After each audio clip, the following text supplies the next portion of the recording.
සුබ දවසක් වේවා සියලුම දෙනාට. ඔයාලා මේ එකතු වෙලා ඉන්නේ මාලියා එඩිටි YouTube channel එකත් එක්ක. ඉතින් අපි ඊයේ දාපු කතාවේ දෙවනි කොටස උන්න අරගෙන ආවිල්ලා තියෙනවා. ඒකේ නම තමයි 204 වෙනි වාට්ටුවේ අවතාරය. ඉතින් අපි බලමු ඒකේ දෙවනි කොටස කොහොමද කියලා. තරිඳු අතුරුදහන් වෙලා සතියක් ගත වුණා.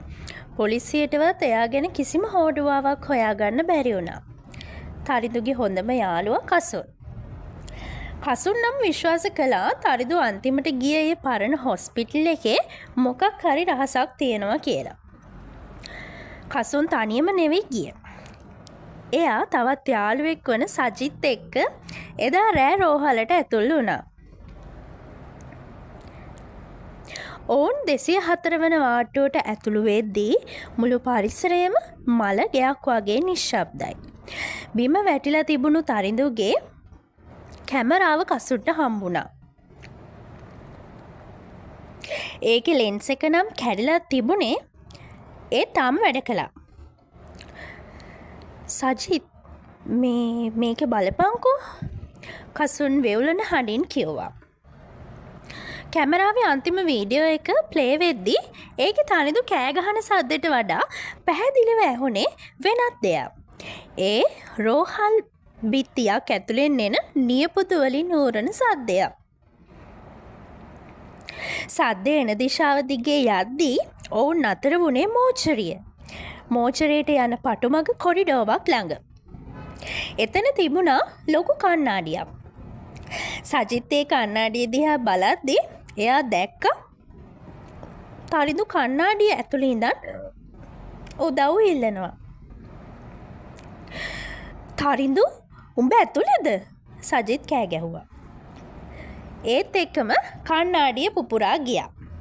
ඒ වීදුරු කැබලි අතරින් කළු පාට දුමාරයක් වගේ දෙයක් එළියට ඇවිත් සජිත්ව අඳුරු කාමරයක් ඇතුළට ඇදගෙන ගියා. දොර ඉබේම වැහුණා. කසුන් තනියම ඉතුරු වුණා. එයා බයටම දුවන්න හදද්දී එයාගේ අතේ තිබුණ තරිඳුගේ කැමරාවේ ස්ක්‍රීන් එක එකපාරටම පත්තු වුණා. දැන් ඒකේ පේන්නේ ලයිව් ප්‍රීවිව් එකක්.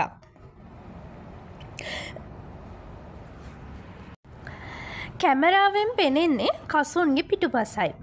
කසුන් බයටම කැමරාව Tamanගේ පැත්තට හරවා ගත්තා. එයා දැක්කා Tamanගේ කර උඩ තරිඳු ඉන්නවා. හැබැයි ඒ තරිඳු නෙවෙයි. තරිඳුගේ ඇඟ ඇතුලේ අර ඇස් නැති නර්ස් ඉන්නවා.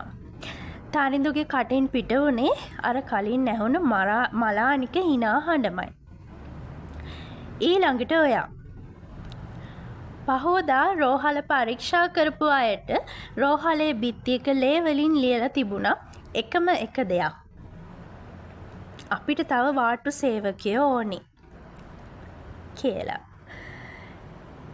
කසුන්ඩයි සජිත්ටයි මොකද වුණේ කියලා කවුරුත් දන්නේ නැහැ. ඒත් අදටත් ඒ පරණ රෝහල අසලින් යන අයට රැට රෝදුපුටු තල්ලු කරන සද්දයත් තරුණයන් තිදිනෙකුගේ විලාප හඬත් ඇහෙනවා කියලා ගම්වාසීන් කියනවා. ඉතින් ඔයාට මේ කතාව ගැන මොකද හිතෙන්නේ? කතාව කොහොමද දැනුනේ? ඔයාලා හිතන විදිහට තරිඳුටයි කසුන්ටයි සජිත්ටයි මොකද වෙන්නේ නැත්තේ? ඔයාලගේ අදහස පහල කමෙන්ට් සෙක්ෂන් එකෙන් දාගෙනම යන්නකෝ.